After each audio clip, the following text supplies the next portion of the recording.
All right, welcome to the ReMARKable Wrestling Podcast, ReMARKable. aka Sorry. yes, aka yes, the emphasis on Mark there, aka that anyone can have a wrestling podcast, and this is episode 2.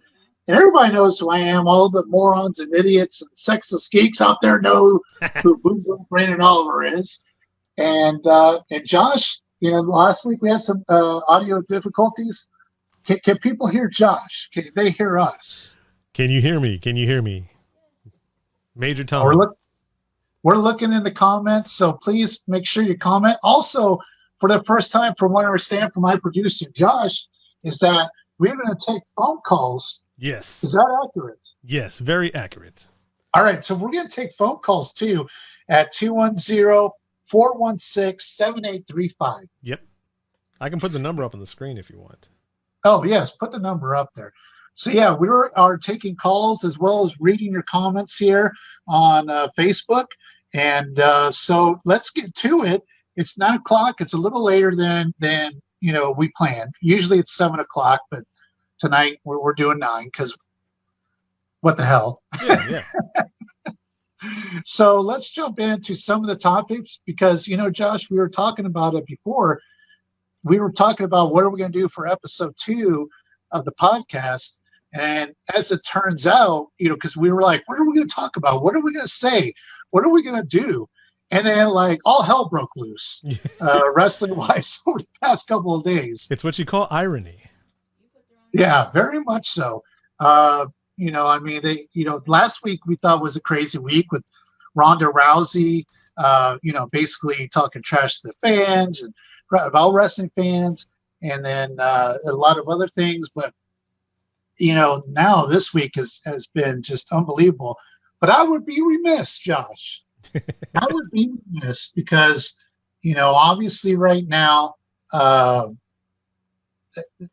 it's a tough time with the coronavirus, with COVID-19. This is not a political show. We're not going to get into any of the political stuff of the whys and whats and hows and all the other stuff. But we do recognize that obviously this thing has changed society a great deal for, for I would say almost all of us. And so, on the local level, as everyone knows, I'm the promoter of River City Wrestling, RCW.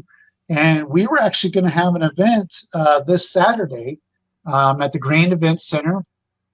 It was Young Guns 5. We had a great young athletic lineup planned. And we waited till the absolute last second to cancel. I believe we canceled right around the 1st of April. Unfortunately. Right when all those restrictions came down from the city of San Antonio. And then it just come down on people and entertainment. Obviously, they came down on the venues as well. We collaborated with the venue the entire time. And we ended up canceling the show. But, we can't wait to get back. And Josh, like I said, I know we're not talking politics, but, the president did come out tonight saying that there's 3 phases and the governors are in charge of getting it back. Yes, 3 phases, 1, 2, 3. And I noticed that sports venues are in phases 1 and 2. So, we'll see what happens. We'll see what happens with the governor tomorrow. It's supposed to make all sorts of announcements about when Texas is supposed to reopen and what things are opening and what things are not. And, obviously we'll wait for all those medical experts and our community leaders to kind of dictate. There is a call right now. Should we already? Dang. All right. So anyways, RCW, we're hoping to come back very, very soon. So how are you able to get the call? Yes, I can get the call. You want me to bring them in? Yeah, bring on the call. Caller, can you hear me? I can hear you. Can you hear me? Yes. Who are we speaking with today?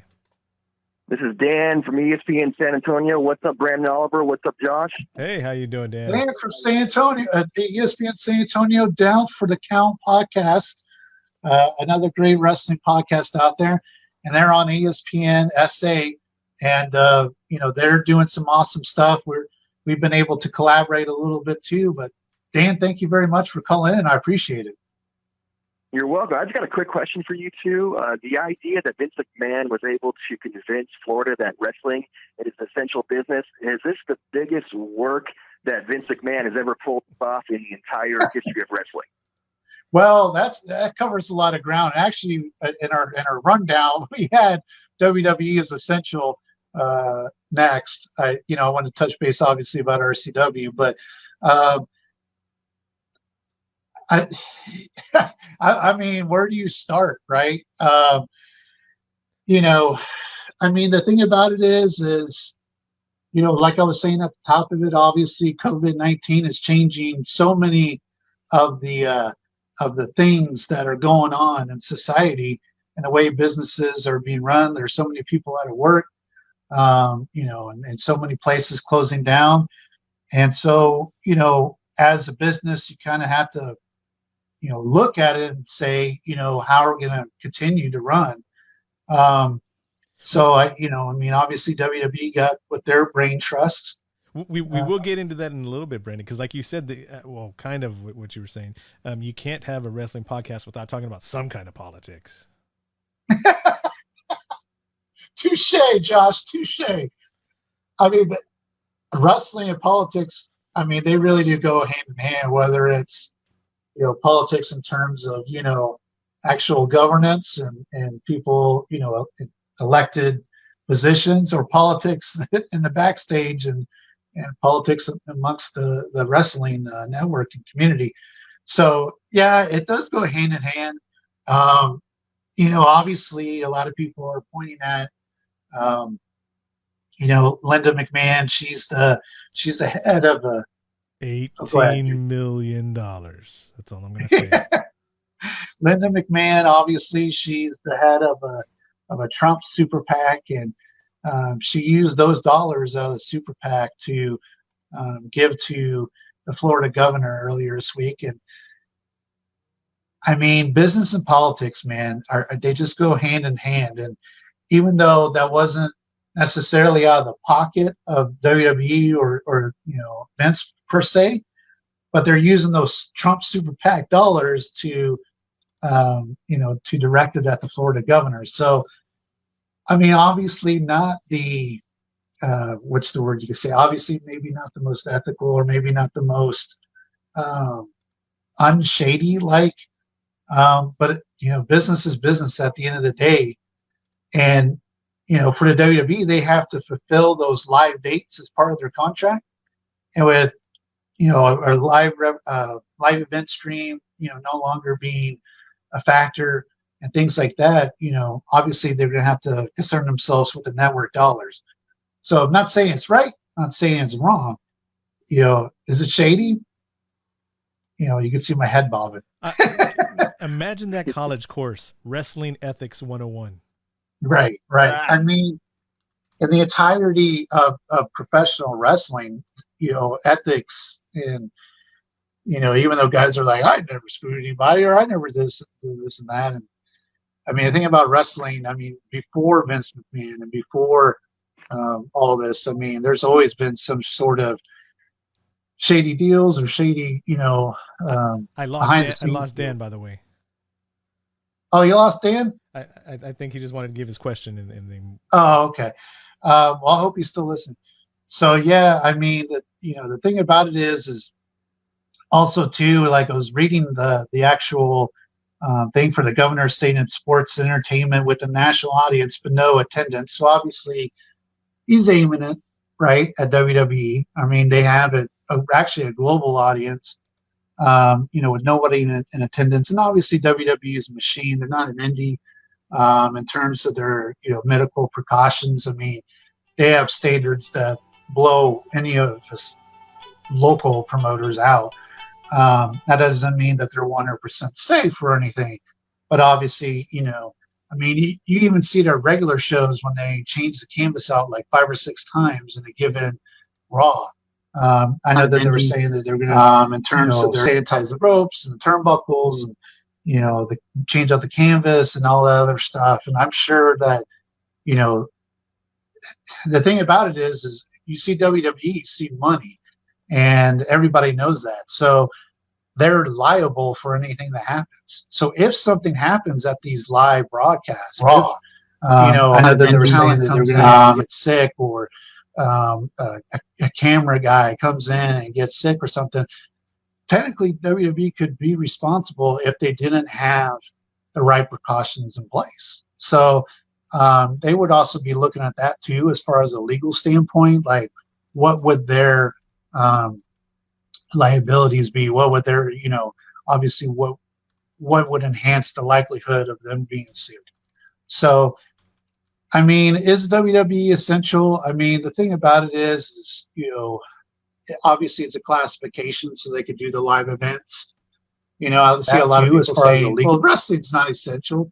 And, but at the same time, we're like, wrestling's my life, and I love wrestling. And so, I mean, I see both, is it an essential business? Could they sit there and say, hey, you know what, we're going strictly WWE Network, or we're airing WrestleMania 36 for the next couple of weeks, or, during Raw and SmackDown and things like that? They probably could have, and I'm sure it was considered. But at the end of the day, business rules, and sometimes business is not what is considered right. So yeah, on that end, I can understand a little bit where you ran out of stuff to say.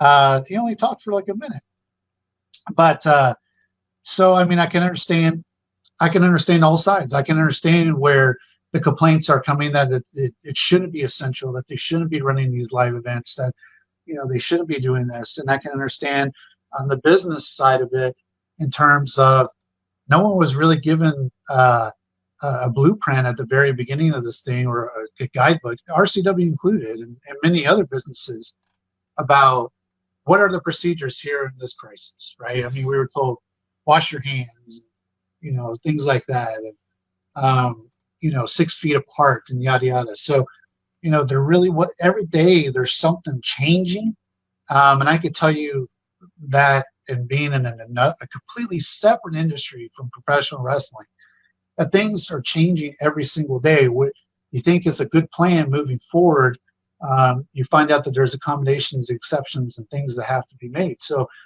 none of this is easy right now. And, so I'm not trying to, say like, oh, poor WWE, because obviously they did some stuff that they needed to do in order to do what they need to do, basically, right? But, at the same time, I'm almost wondering that they're probably not alone, and that there's probably other entities out there that may be pushing for the same thing, may not have this, super PAC Trump political power behind them. But I'm sure that there's a lot out there, and a lot of people anxious to give back into doing things, just doing them all in the right way. It's all about strategy, right? Right. It's all about listening to the medical experts, and when you can start doing certain things. So, yeah, I mean, that started off the week. Everybody thought, Josh, that, and then, well, first, Josh, what did you think about WWE and the essential classification? I like to call it WWEssential. Just, put it all together right there. Right. When I saw that, it was the ReMARKable thing of me was like, well, people need to be entertained, and you can't have a football game with nobody in the crowd, so you have wrestling, and there's nobody in the crowd, and they can still broadcast it and whatnot. And then I heard about the Super PAC, right? The $18 million on the same day that happened. We have, yeah, it's wrestling and politics have always gone. I have another call. Do you want to take it? Sure. Caller, you are live. Calls. Hello? Yes. Hi. How are you doing? I just, long-time fan. This sounds very familiar. Fan, first time calling in, and I just had a question. I like wrestling. I like wrestling a lot, and I have a question, and I'm not one to take a lot of fame or anything, so I'll just ask the question and I'll get off the phone. And also, if fans would like to comment, they could comment the answer. I just I've just been told by my friends, and when I like wrestling, and my friends think it's dumb, and when they see them chop other people, so my question is, does that really hurt? What they're doing? Does that really hurt? I just don't know. Who are we speaking with today? My name's John. I'm just a wrestling fan. I'm just a wrestling fan who likes wrestling, and I get crap about it with my friends. I'm sure a lot of people understand. And at least it hurts, right? It hurts them a little, right? John, well, go ahead. What's funny? What's funny? And we're talking to John. And by the way, I'm doing my air quotes. I know exactly who John is. Yeah. But yeah, I mean, the thing I think I posted earlier this week that team wrestling, like everyone talk crap about all the wrestling being fake and yada yada yada, and the only sport that's available right now that's doing anything live is professional wrestling. Yeah, it's what I mean, man. And it's like crazy, man. It's like like people say it's like fake and stuff, and like it doesn't hurt. But I have a friend who used to wrestle, man, and he was hurt all the time. Well, tell you what, John. Many years ago, even though I've never pretended to want to be a wrestler or anything like that, I was training with some of my friends who happen to be wrestlers, and I asked one of them to chop me, and he was a little punk about it. Instead of chopping me across the chest, he chopped me across my back. And later on that evening, when I got home, I told my wife, I was like, hey, my back hurts. Can you take a look at this? And I had this black and purple and red handprint of God across my back because Don Juan had chopped me. A double hand chop. Wow. Yeah, across the back like a chump instead of, across. Yeah. Speaking of Don Juan. I don't know who that is, but you probably deserved it. And man, I tell you that man, to do that must have been a very powerful man. But back to my point, because I have friends who say, wrestling's dumb and, it's fake and it's just a bunch of theatrics, but I like wrestling.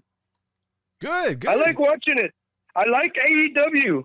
Man, that Cassidy guy, man, that guy's cool, man.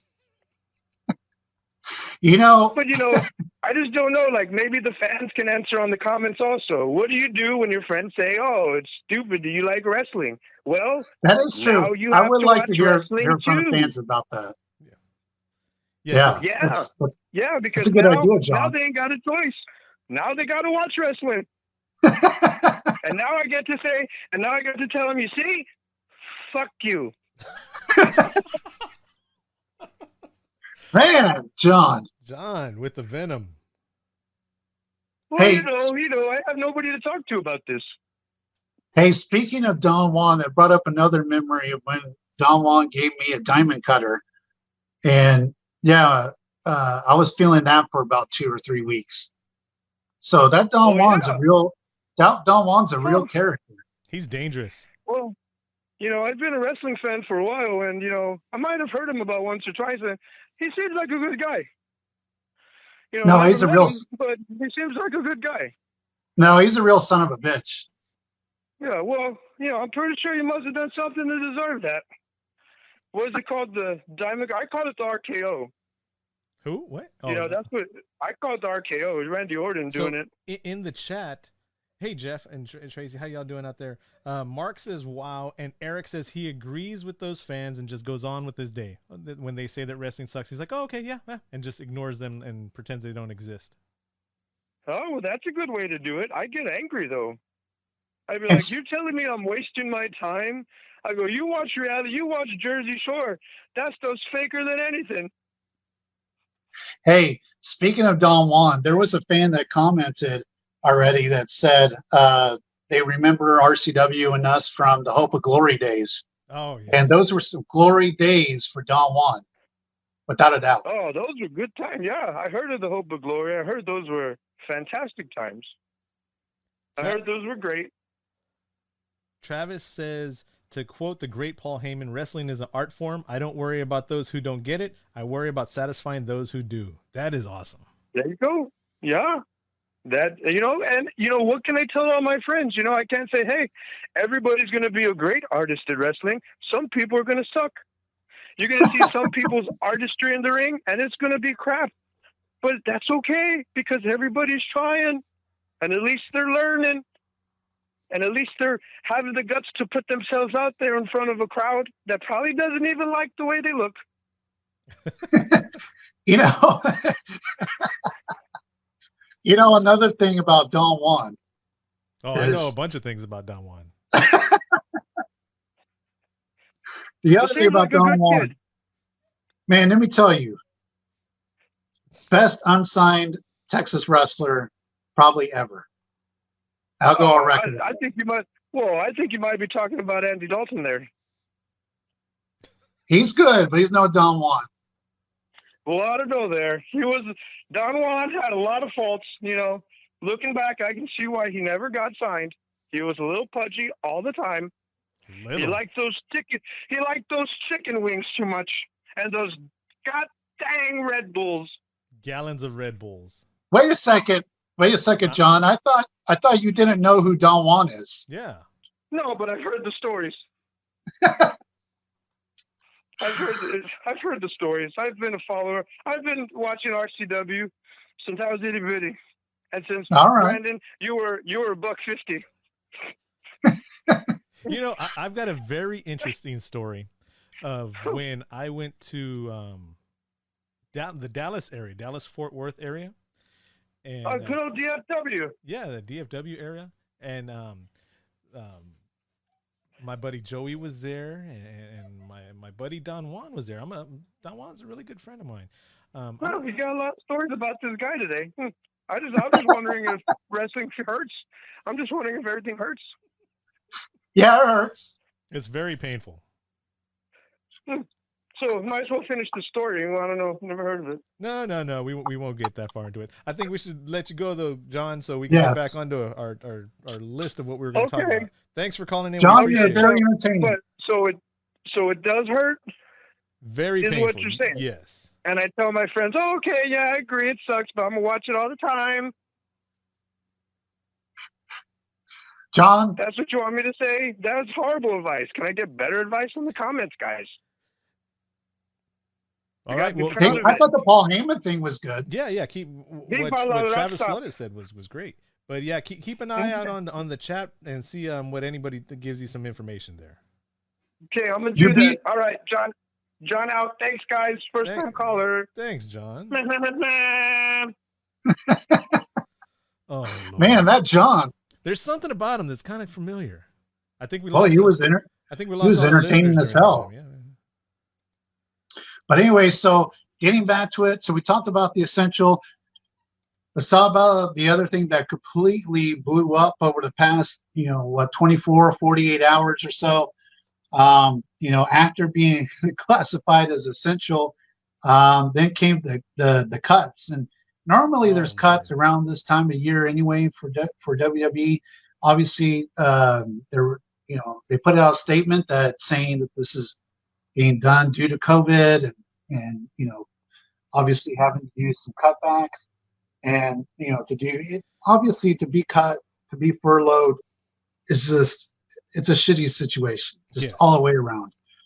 And several of these guys, we've actually had in RCW, and they, are awesome talents, awesome guys.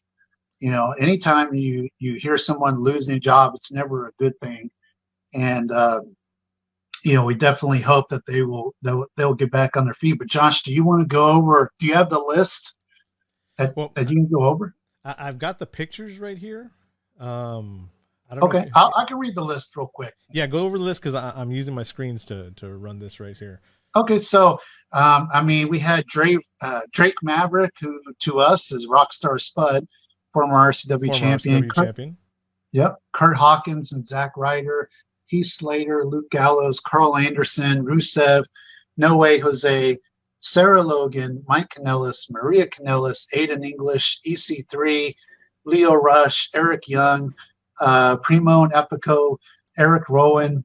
I believe there was 6 or 7 NXT cuts. Mike Chioda, who was a 19-year, tenured referee, got cut. And then of course on the agent side, Kurt Angle was a talent, but he was kind of also agenting the matches as well and producing. Kurt Angle, Lance Storm, Mike Rotunda, Sarah Stock, Dave Finlay, Shane Helms, Pat Buck, Sean Devari, Scott Armstrong, and Lance Storm. And so that's quite a list to cut. That's a who's who. Yeah. Obviously, some of them, the thing that I see and relates to this, and I want fans to be a little bit careful when they say this, is, oh, well, now AEW can sign all these guys. The problem is that AEW probably can sign some of them that, they're interested in. They're not going to be able to sign, obviously, all of them. They don't have, I don't think they would have the same sort of budget. WWE for a number of years was signing talents to sign talent. Yeah. So that way they didn't go to AEW. They didn't go anywhere else. And just stockpiling indie names and guys that were doing successful on the indie level or even an Impact or Ring of Honor or whatever, just so they have them under that WWE deal. And, some of these names, obviously, some of them weren't getting as much TV time as some other folks, and maybe they've had some other reasons as far as why. But, regardless, the situation sucks because, these guys, even a week ago had a, income and had a job, and now that they don't. And that it goes for not just professional wrestling. Like I said at the top of this podcast, there's tons and tons of people out of work. I think 22 million filed for unemployment or something like that. So, the whole situation sucks just in a whole. And obviously WWE is in that position where they're the big business, and it's hard to have empathy and sympathy for the big business. You know what I mean? Like in every aspect, not just wrestling. Yeah, in every aspect. If USA lays off 10,000 people, USA is looked at as the bad guy in the situation, and some people say rightfully so, right? Again, the whole situation sucks, and obviously WWE they looked at it and they said, okay, this is what we have. I know I've heard about the half billion in reserves and things like that, and I'm sure it's a numbers game at the end of the day. Any big business it is going to be, and so obviously I'm not defending them, but I'm again saying, I see where the big businesses do this. They're probably not alone. I saw in the newspaper today, or actually not in the newspaper, but online, that Gold's Gyms, that they're closing, yes. A whole bunch of them. There's 3 in San Antonio that are closing. And the thing is, if you go back to Trump's plan, again, I'm not trying to get political, but go back to the phases, he lists gyms in the phases. I think it's in phase 1. So it sucks because Gold's Gym is this giant powerhouse of gymnasiums across the country. Probably the number one, if not one of the tops, right? And, if they sit there and say, okay, they're going to open up at the beginning of May with all these safety precautions, all those folks are out of a job, right? And that's only maybe, 2 weeks away. So it definitely sucks. Kurt Angle, I don't know if you could put the Kurt Angle picture up, but I found a picture of him throughout the years.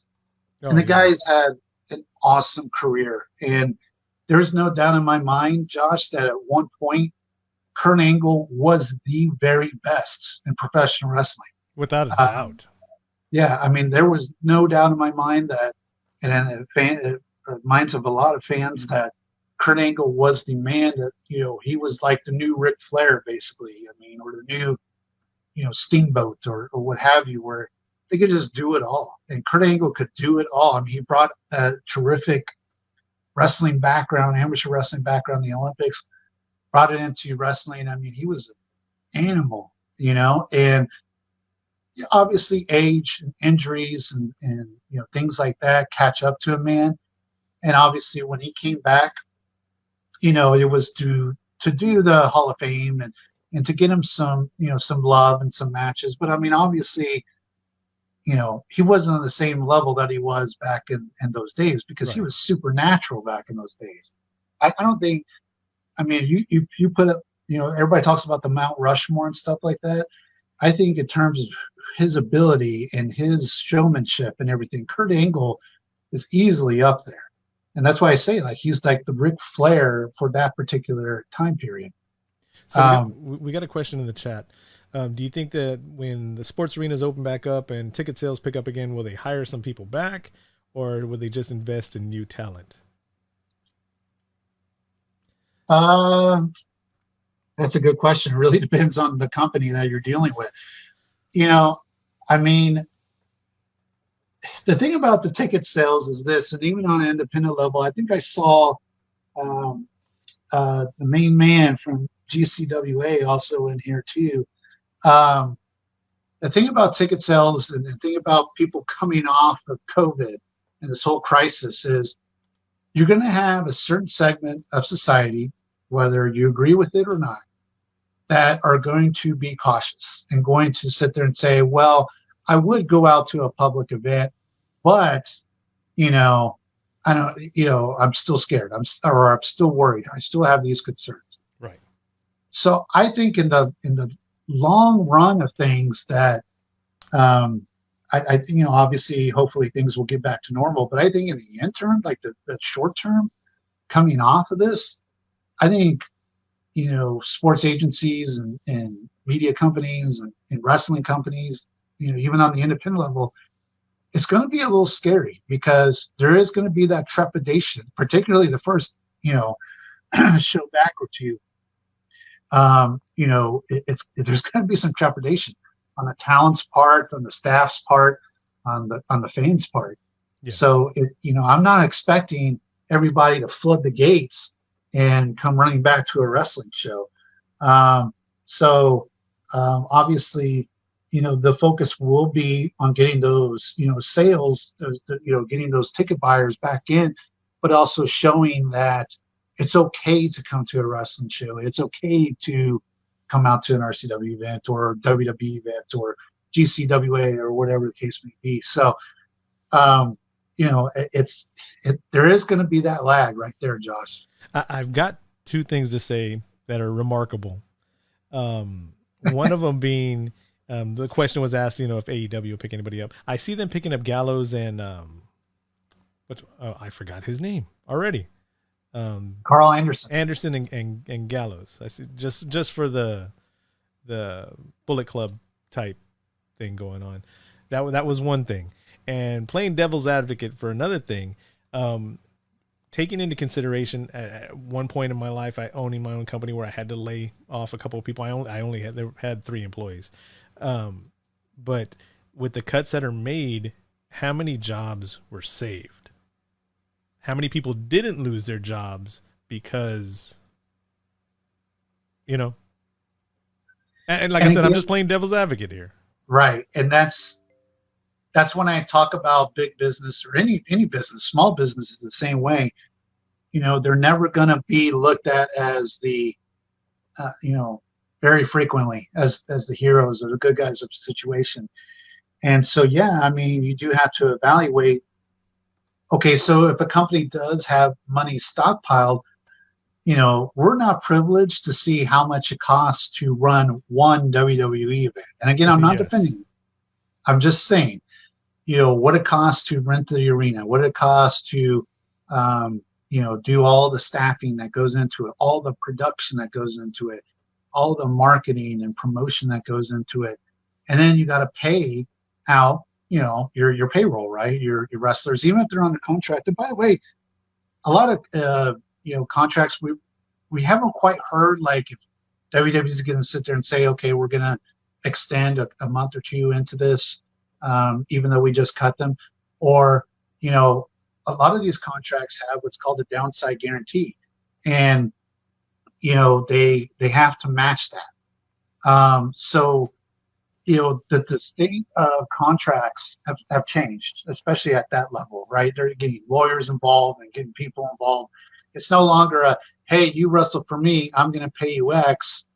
if you wrestle for me this Saturday. I mean, that's on the independent level, but not on that level. Right. And so, so you do kind of have to wonder how much goes into doing one WWE event, let alone a Raw, a SmackDown, an NXT, house shows on Fridays, Saturdays, and Sundays, a pay-per-view once or twice a month. I mean, I'm sure I know what it costs just to run tiny old little RCW. I can only imagine what the costs and the risks are at WWE. Now, again, I'm not defending them. And again, you have to also be a little fair too, because while WWE is the big dog, I see AEW is going to run a pay-per-view in May at probably a location in Florida. They're going to have to fulfill TV as well. So a lot of decisions are going to have to be made. Obviously, it's not ethical and right, but it's the situation that we find ourselves in, and naturally, the bad guy of the situation is going to be a company, and sometimes rightfully so. I'm sure there's a hell of a lot of people that sit there and are pissed off at WWE and canceling their subscriptions and all that. But but the thing about it is unless you're really there, it's hard to sit there and say, like you said, you ran your own business, had to do layoffs. Yes. But how many jobs and how much did that save the business side? So now, ironically, that you said about who's there and who's not there, Eric Chuckles in the chat said that Cody tweeted out a picture of Zach, and I went to go look at have you seen it? Mm-mm. So Matt Cardona, also known as Zack Ryder, has a shirt on Pro Wrestling Tees already, and it says "not there." That's all it is. It says "not there," and Cody Rhodes tweeted that out recently. Right. Yeah. The cool thing about it that I've noticed, if there is a shining light over the past 24, 48 hours is the wrestling community. And I'm not talking about the fans per se. I mean, that definitely is there. I'm talking about that brotherhood, that fraternity. Professional wrestlers are, really united. Yeah. And so go ahead. It's cool seeing that he tweeted that out, that he has a shirt, that Matt Cardona, Zack Ryder, has a shirt on Pro Wrestling Tees. But you know who else does? RCW? Yes, nice segue there. Not to be too blunt about it, as I throw the picture up on the screen. Yes. ProWrestlingTees.com/RCW forever. And honestly, to the fans out there, that is the best way. I know we mentioned this last week, actually. And that is the best way to show your support for professional wrestlers in this time, especially the indies, but just overall, even the guys that were just cut from WWE, is, to go to ProWrestlingTees.com. Obviously, not just for RCW, although I would appreciate that. But, is to support your wrestlers and picking up on these T-shirts and picking up on these items. That, I know with Pro Wrestling Tees, they give a substantial amount back to talent and the people that they're selling the shirts for. That's an awesome way. So, I mean, what better way to grab a wrestling shirt and support your guys? But I do want to close out the conversation about the cuts and just saying, the other thing, in addition to the wrestlers banding together and showing their unity and showing their solidarity, is I think we're going to get into more of the conversations and more into the definites of what an independent contractor is and what an employee is.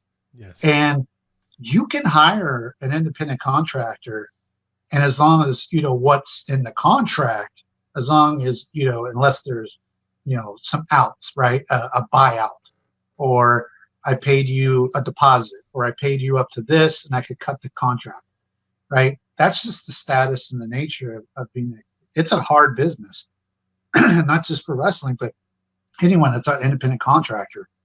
So, but you start to get into this thing, and I feel it all the time on the independent level, like I'm an independent contractor. I could wrestle wherever I want, right? God knows Brandon Oliver received that. And so, and it's like, okay, that's fine, right? And for the WWE, because they're making the investment in the talent, they're expecting that exclusiveness. So even though they're independent contractors, they're exclusive. But at some point, I think it's going to be reviewed as, well, if these guys are only exclusive to WWE or only exclusive to AEW or only exclusive here, and they don't wrestle anywhere else, independent level, any of the other companies, and then they're also working 3, 4, 5 times a week, are they employees? And so, and I don't want to beat up on WWE too much. I mean, I know, they've done some things for talent. I know, people will jump on them about this, but I know they paid for surgeries, they paid for rehabs. They've tried to do everything that's within that independent contractor's line.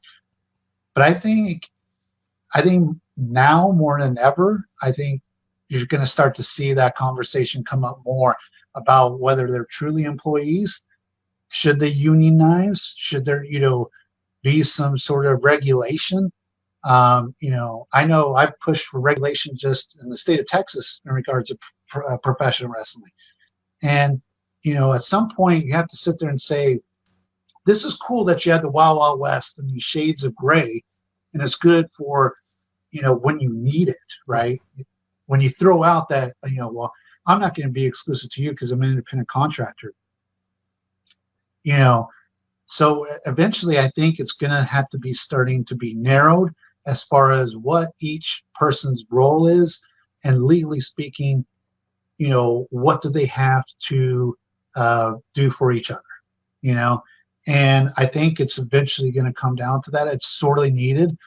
I mean, I'll say this, there weren't downside guarantees and in the 90s. I mean, maybe when like Hall and Nash to WCW and contracts started to be a certain thing. But I'll talk to a lot of the guys that I bring down, a lot of the legends, and they'll be like, we didn't really have those. We didn't really have downside guarantees and contracts and yada yada. It was just, you're a WWF wrestler, and you're expected to be exclusive.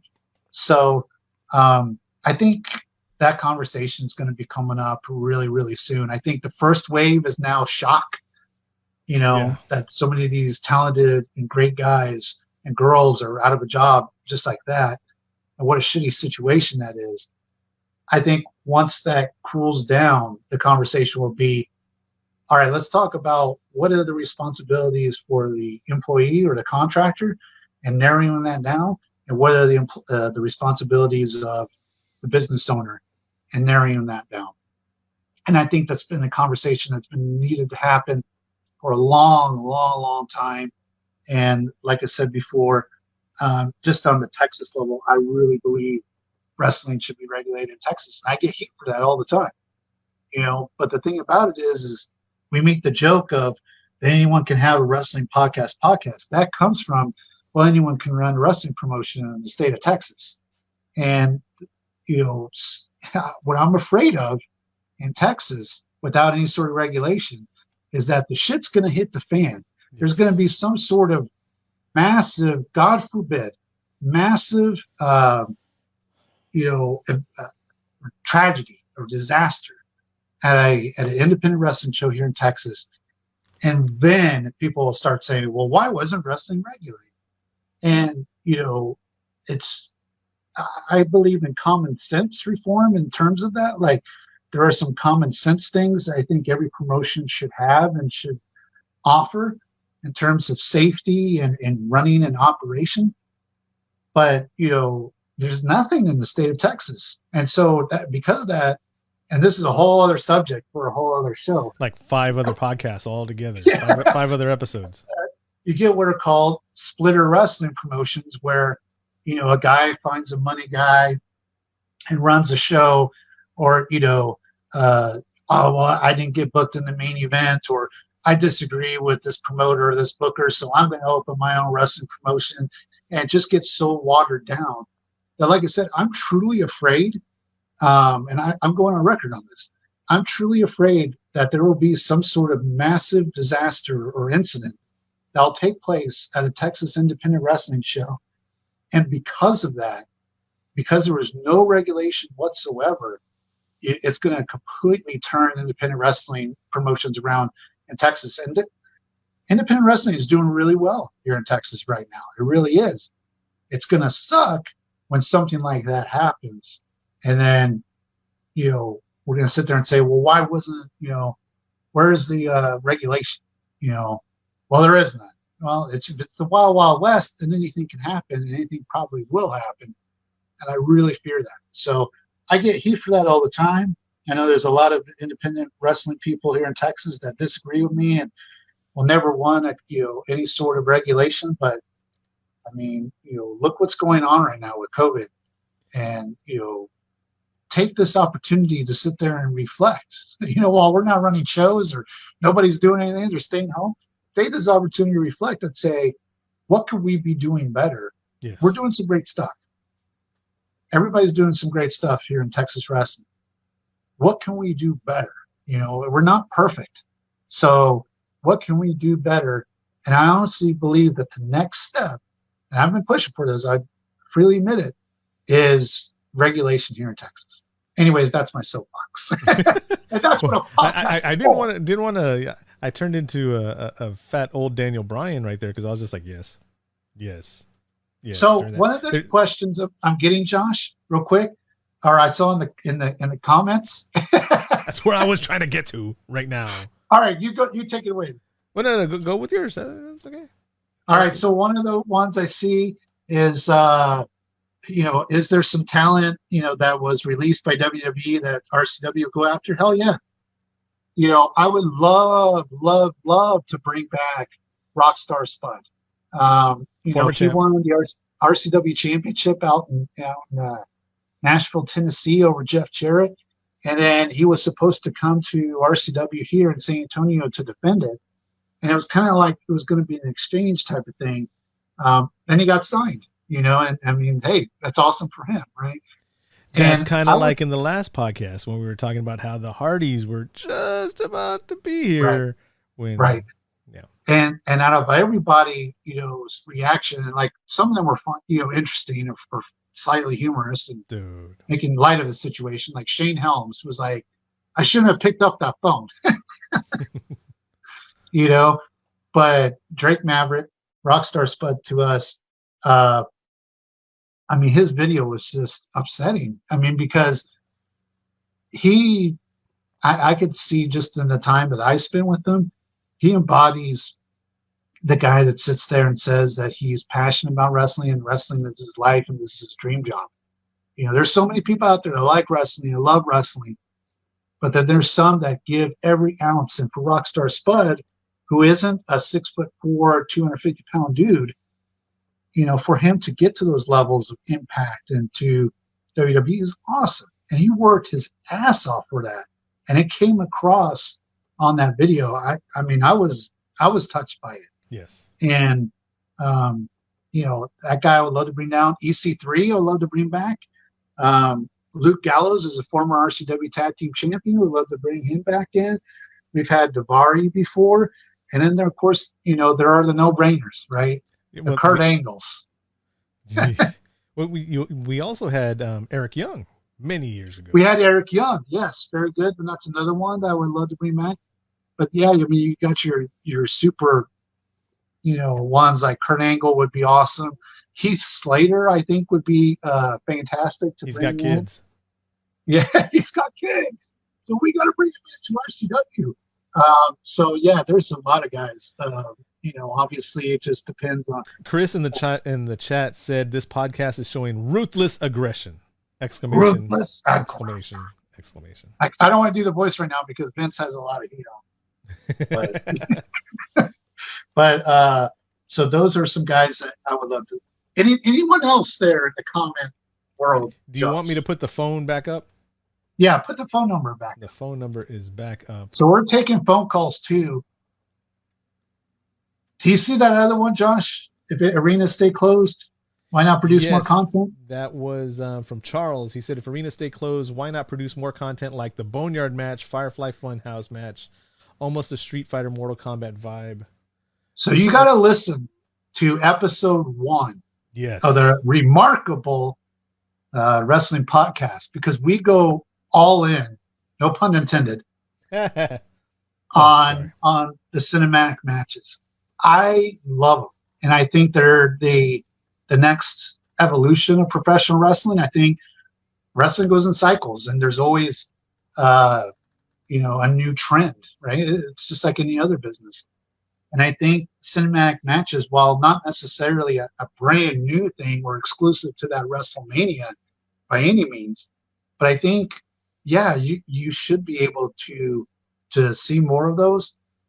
The problem that I foresee is just having the right talent be in those. Yes, obviously, not everybody can pull that off. Hell no. And we made a joke about this on the independent level that, they're going to start, dropping 150-pound guys with poor lighting and poor setting and all that. And, oh, it's a cinematic match. It's a masterpiece. The thing about it is WWE's production's always been off the charts. Then you have The Undertaker, who was just perfect in that great boneyard match. And I mean, he was just the perfect guy. AJ was the perfect heel for that. Then, the Firefly Funhouse, obviously that's Bray Wyatt's baby. And it told a great story about John Cena and the parallels to Hulk Hogan and that always teased heel turn, and John Cena never giving up and always being that good guy, and that was his fear, is always being like Hulk Hogan and taking that ride into being a heel. I mean, obviously he started out as a heel, but I mean, once he got to be the face of the company, doing the big heel turn. Did you see the new question in there? Let's take a look. Controversial question. Is it hard for Texas promotions to deal with Mexico promotions due to visas, language barriers, and possibly corruption on their side? Yeah, I mean, I can tell you from experience. The visas are sometimes an issue. Language barrier, obviously you want to have, I mean, I don't speak, I mean, I know this is going to shock people, but I don't speak Spanish at all. I'm not worth a shit in Spanish. Eric, I'll call you back shortly. We'll get you here. Eric was just calling in right now. We'll call you back shortly. But I have some other people that I'm able to kind of, go through and kind of be the mediator. You know what? So yeah, I'm going to step out of bounds here. Speaking for myself and myself only, the thoughts and views of what I'm about to say only belong to me. Okay. I'll give you an example of dealing with promotions or luchadors from across the border. You ready? The time that I had to catch a 160-pound luchador flying out of the ring, smashing into my table, into the cameras and the laptop and all the sound equipment, which I caught the lucha guy, and I caught all the equipment. Nothing hit the ground either, because he had to go out on the short side of the ring instead of the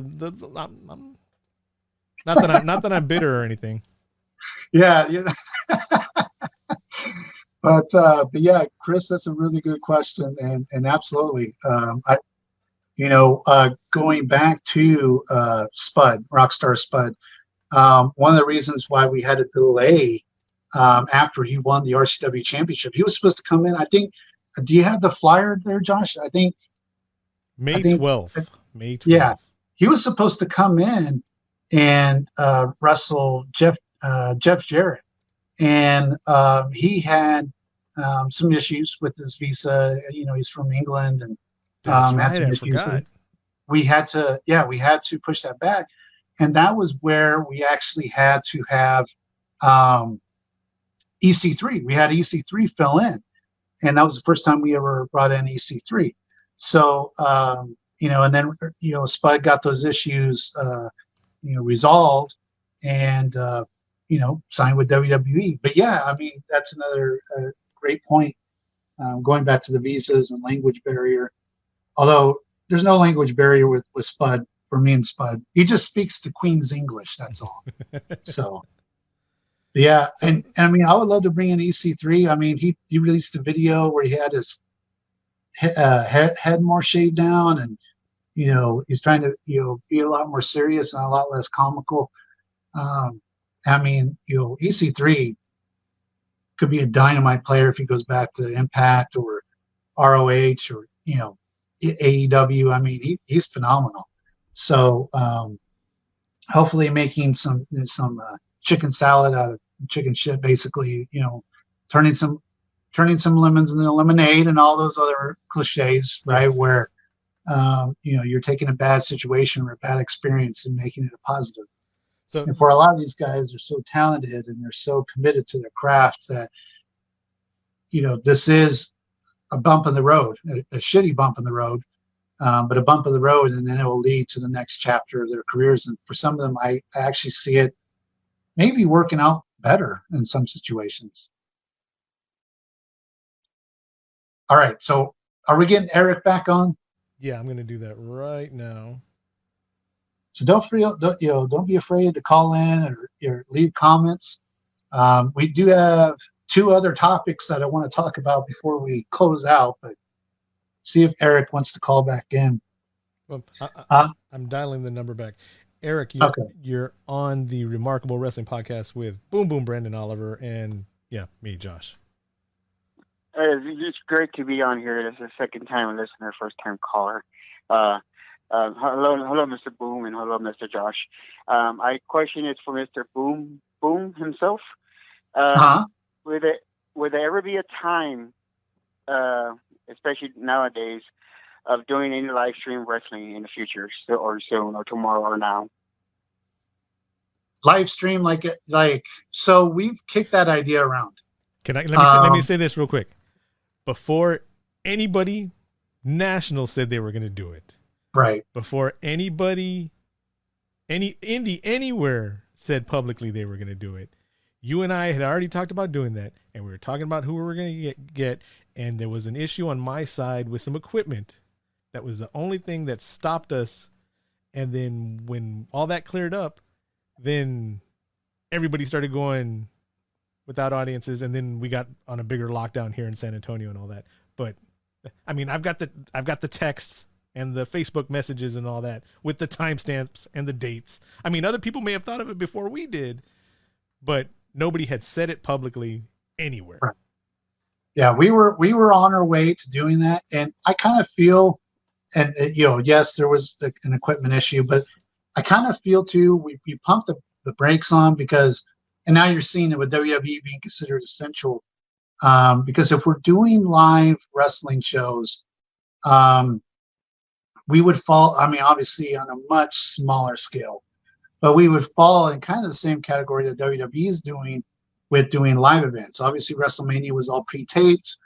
They put it all together, and then they ran it those 2 nights. And they're getting the flack for being essential in doing live shows. And so we would be on that same thing. And I think, too, going back to what I was saying as far as promoters, business owners, and then talent themselves, where their things are starting, will become more defined, I think, over time. That's where I think the next evolution is going to be. I just think safety-wise, man, it is better to err on the side of caution than to put talent and guys in risks. So even if we sat there and try to figure out a way to do it where everybody's separated and social distancing and this and that, we love the idea. I just think at the end of the day, how tragic it would have been if someone had gotten sick. Where the risks, probably low, but still, it's better to err on the side of caution and just sit there and say, all right, when this thing is, over with and we're ready to go back to normal, we're going to start doing RCW events again. So I don't plan on stopping RCW until I'm like in my deathbed. I suggest a puppet show or some action figures at least. Well, it's funny you say that because, Josh, I believe you have a slide that talks about some of the great RCW matches that you can watch 24/7 on Impact Plus, the Fight app, as well as on the High Spots Wrestling Network and Title Match Wrestling Network. So right now, you could go to these applications and check out RCW Wrestling whenever you want. And I'm hoping that the slide was up there because I took my screen down. Yeah, it's up there. All right. Yeah, Mysterious Q, Will All Day. Those are two of some of the bright talents.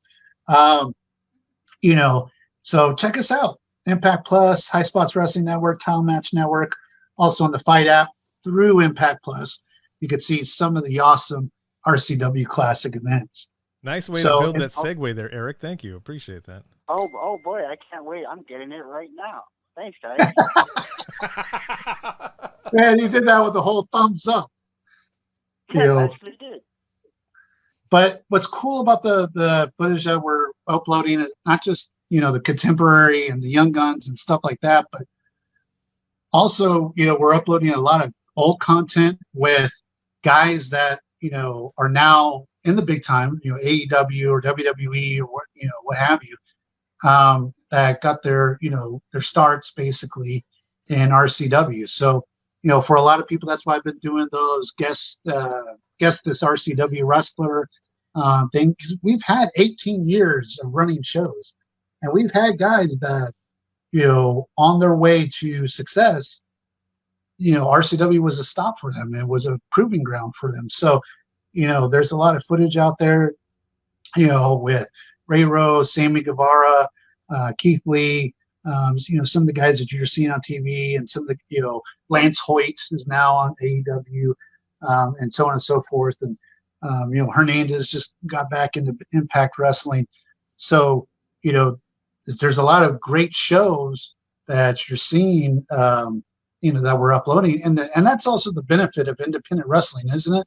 That you get to see these guys before they're stars, or encounter your stars that you've always loved, and actually get some time with that star, as compared to being up in Row ZZ at the AT&T Center and being like, is that the Big Show? Be like, no, that's Hornswoggle, so. Who's been in RCW also? Hornswoggle. So I do want to segue real quick. Eric, thank you for the call, by the way. No problem. By the way, guys, I want to see a face mask versus face mask pretty soon, okay? Face mask versus face mask? I think him and John are related. I hung up on him. Oops, my bad. But one of the other topics, there's two topics I still want to cover. One is the Big Show on Netflix. I have not finished it. I have not finished it, but I've actually been watching it to enjoy it, not to just, binge through it. Right. And the funniest thing to me is watching fans of a certain age. And when I say a certain age, I would say 12 years old and above, saying, I only watched 5 minutes of it before I turned it off. Like, saying it like it's a badge of unbelievable courage. And it's like, well, it's rated G. It's a family sitcom. It's geared towards kids. Like, I saw that for the main event. There's another movie I haven't checked out yet on Netflix. But the main event, and I mean, it's a kid wrestling. Is it going to win Emmys and Oscars? Hell no, it's not. Right? The Big Show knows exactly what it is. What it is. And it embraces it. And that's what works in wrestling too. You know what you are. You know what you can do. You know what you have to offer, and run with that. Do the best you can with that. Right. If you're walking into the Big Show, and you're like, man, this thing is going to be, Game of Thrones, and all these other legendary shows and things like that, and there's going to be cussing and blood, and lots of sex and stuff. I mean, you're setting yourself up for failure. Well, but if you go in there saying, hey, look, this is the same thing that I would see on Disney or Disney Junior channel. If you go in thinking that, you'll like it. This show basically would have fit in ABC Friday nights back in the 90s, back when they had dinosaurs and Urkel and back then. I love the show. I'm leaving the graphic up there because the little daughter, she's evil. She's a great character. They're all great characters, but. So guess who Madison's favorite character is? The middle daughter. No, she actually hates the middle daughter. Oh wow. she loves the youngest daughter, loves her, and then followed by the oldest daughter, and then she hates the middle one.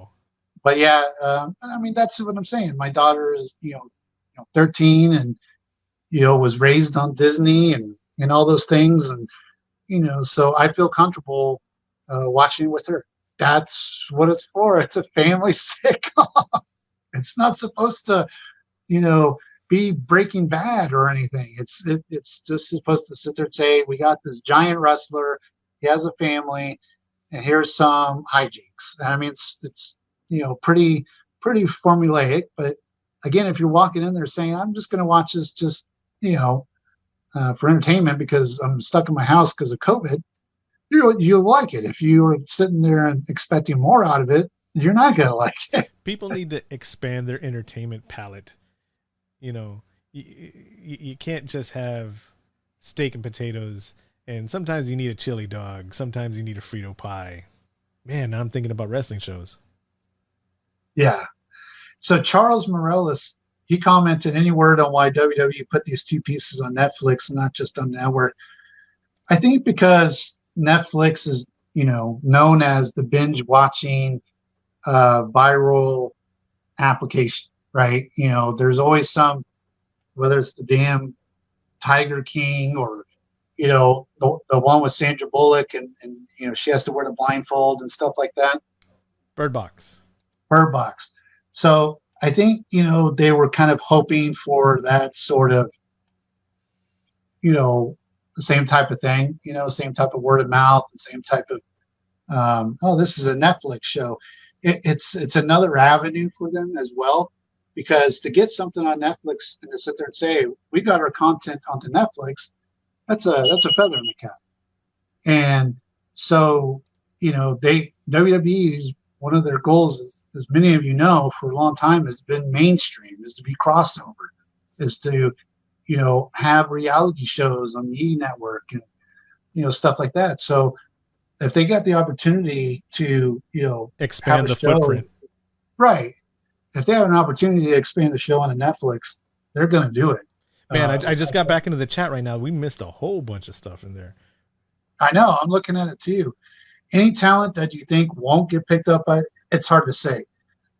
So, I mean, again, it's hard to sit there and say, like, and I love it because I see it. They're like, oh man, AEW is going to, I truly believe, and when you're talking about, I mean, how many guys was it? 30, 40 guys. I mean, obviously some were young talent, some were producers. I mean, that's a lot of guys to sign. And that's kind of why I think WWE, kind of painted themselves in a corner on this, because as we touched on at the beginning, they went and signed everybody. You have a name on the Indies, great. Come on down to NXT. You did something in Impact, or you did something in Ring of Honor, awesome. Come on over, just to have them. And I think that now you're starting to see the effects of it. And I mean, on one hand, they're getting a pretty decent paycheck. WWE takes care of their talent in terms of accommodations and things like that. Versus a little indie. And so obviously they're able to kind of step it up and kind of class it up a little bit more. But at the same time, yeah, you want to be used. You want that TV time. You want the ability to go out there. And, WWE is always, as a company, in terms of their direction, I kind of feel like, and I'm pretty sure it's been said too, WWE has their circle of guys for each brand. There's like 8 to 10 guys, and those guys and girls are going to get the TV time. Those guys and girls are going to get the priority on storylines. Those guys and girls are going to get the priority as far as marketing. Then you have some other tiered talent that are there to enhance those guys, right? So you got the upper echelon, you got those mid-carder guys, mid to the upper carders that are there to enhance them. Then you got, more guys that are out there, just to, I don't want to say be extras because it's not a nice thing to say, but, to be there and and wait for their opportunity. That's one of the things that I've heard time and time again about WWE, is that as frustrating as it is to sit down and sit out a show, even though you're backstage at Raw, you're backstage at SmackDown. I have heard to wait for your opportunity, because when they give you the ball, they expect you to run with it. So like I said, they center on 8 to 10 characters, and after that, it's the guys that beat the undercard guys, but will enhance the uppercard guys, and then the undercard guys are there to be fully enhancing, to do all the media appearances, do all the autograph sessions and stuff like that. So, maybe it's a good thing for a lot of these young talents to get out there and to head back. I see Brandon, who, by the way, makes our belts, our replica belts. Can you flash that real quick, Josh? Let me get the graphic. There we go. That fan's another awesome way you can support RCW and independence at this time, is that you can go and buy a replica title of any of the RCW championships, whether it's the main championship, international, the Phoenix, women's, tag team, and legends. There's 6 different styles, and Brandon, not Boom Boom, but Brandon there in the chat room is the man, and he is the guy that makes these replica belts. And if you have seen him, and he's come to the shows with them, if you have seen them, they are freaking awesome. And that's something that not a lot of independents have. I mean, would you say, have you ever seen? They are spot on. The replicas. Exactly. And so he's saying, I'm hearing that Luke Gallows and Carl Anderson are going back to Japan. That makes total sense. Obviously a possible reunion of the Bullet Club would be ideal too, in AEW and stuff. So there's, obviously, like I said, the past 24 or 48 hours have sucked. 2020 just in general sucks. I would always, we always got told, Josh, because we're a little bit on the older side, okay, boomer, right? Yeah. There's that. That's all of 2020 to everybody. Right. And I'm like, yeah, okay, boomer. But you know what, man? I don't remember times being this shitty. I want everybody that was complaining 2017 is horrible, 2018 is horrible, 2019 is horrible. Go back and visit those posts when you get them on Facebook, when you posted, in 2018, how horrible 2018 was, and compare it to now. Yes. I mean, dude, go back to 2005 or whatever, man. I take, get some flack of the okay boomer thing and how much I love the 80s and 90s. But honestly, and maybe it's just because maybe I had, I don't know, a fun childhood or something. But honestly, I really don't recall times being this shitty. There were shitty things, all right? I mean, hell, Billy Joel wrote a whole song about it. There were shitty things that occurred back then, too. I just don't remember them being this shitty, all lumped together at one time. I've never seen it. But anyway. So Charles is asking, if they missed the live podcast, where can they listen to us also? I was thinking about taking the audio, and since the last episode, we had some bad audio, and putting it on as a downloadable podcast link. Let's do it. Because I do 6 or 7 podcasts outside of here. And so I figured, since I have all that hosting space anyways, I'll drop this one on there. I know, man. You're Conrad Thompson. I keep telling you that. And this is something to Russ. Yeah, and of course, I mean, obviously, it's archived here on the ReMARKable wrestling podcast, so you can always come back and check out the video. Here's the downside to having audio only. They don't get to see me, Josh. They don't get to look at me. They don't get to see the slides, the presentation, like the pictures we had of Kurt Angle. Yeah, that too. But they don't get to look at me, and that's big. That's a crucial part. So, but yeah, I'm acting like my screen froze, so I don't have to acknowledge that. Right. And then one last topic before maybe we'll go to any calls and any comments, but obviously do want to acknowledge a true legend in professional wrestling, and the man that was the voice of WWF for all of us for decades. And that's Howard Finkel passing away. Oh, go ahead, Josh. No, I was literally sighing, forgetting I was in front of a microphone because just thinking Right. about him. I mean, that guy, I've heard lots of stories, and just how committed he was to WWF, that he came up with the WrestleMania name.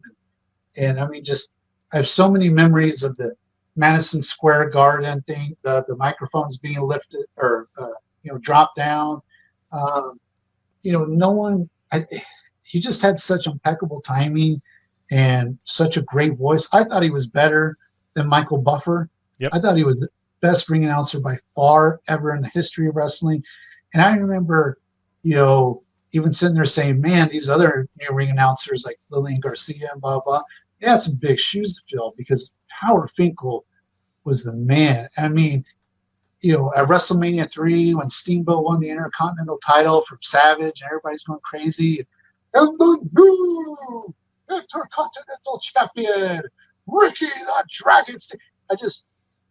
It still sends chills down my spine to this day, hearing him do that. Hearing him, go over all the rules of the Royal Rumble, and the announcers being like, okay, Howard Finkel, come on, let's go. He's had matches in WWE. He's had, a WrestleMania where he had hair on top of his head because they brought in that one guy. I forget his name now, the hair club for men guy. And, I mean, just a total classic guy. And, it was hard for me to, get past him not doing the announcing. Yes. And now, dealing with this, and I mean, he's going to be sorely missed. I've never met him. I don't. Actually, I take that back. I met him one time. I do have an autograph from Howard Finkel. But I don't know him or anything like that. But just his influence as a performer and as an artist is going to be sorely missed. There already was when he stopped ring announcing, and I think even more so now. I mean, what are some of your thoughts and memories, Josh, of the Fink? For the longest time, even when he wasn't around, in my head, I still heard him there, because that was the voice. Him and Bobby the Brain Heenan and Gorilla Monsoon, God rest all of them.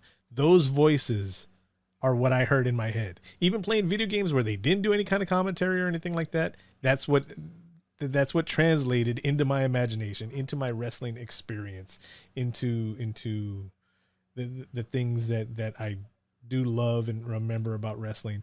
I mean, I've never even tried to impersonate. You did a pretty good impersonation, but I mean, I try to do voices. I've never even tried to do his, just not out of only respect, but just out of, that's the voice for me. That's right.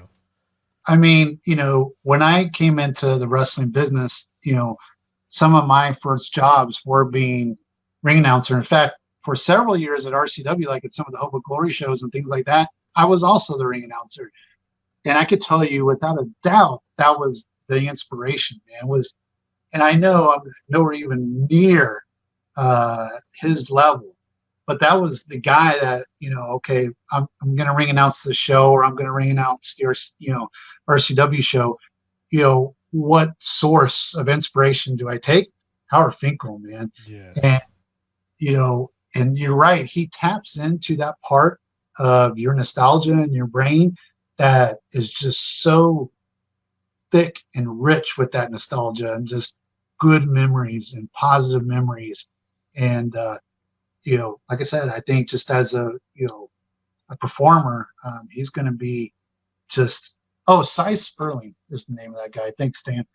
I just think he's going to be so missed. He was already missed, and I think he's going to be even more so now. And, I just hope that in the next, decades to come, professional wrestling, that his legacy will carry on, and all the ring announcers in the future will look towards him for that inspiration, because it's well deserved. Oh man. So, all right. So we touched on that. If there's any questions, or I'll give it another couple of minutes, I guess, for any sort of questions, or if anybody wants to call in. What's that number again, Josh? 210-416-7835. Right. And you guys, you can talk about whatever you want, wrestling wise, yell at me, whoever, or yell at Josh. Josh is always a good person to yell at. I'm just kidding.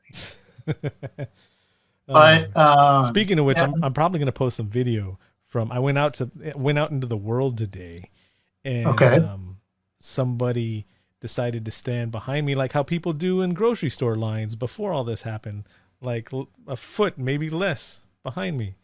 And we actually recorded my response. Oh, wow. Yeah, it was like I was young Josh again. Yeah, so that'll be pretty interesting. Dan says, love when the Fink made us wait to see if the winner was new or still champ after displaying pins. After disputed pins. I love that. Yeah.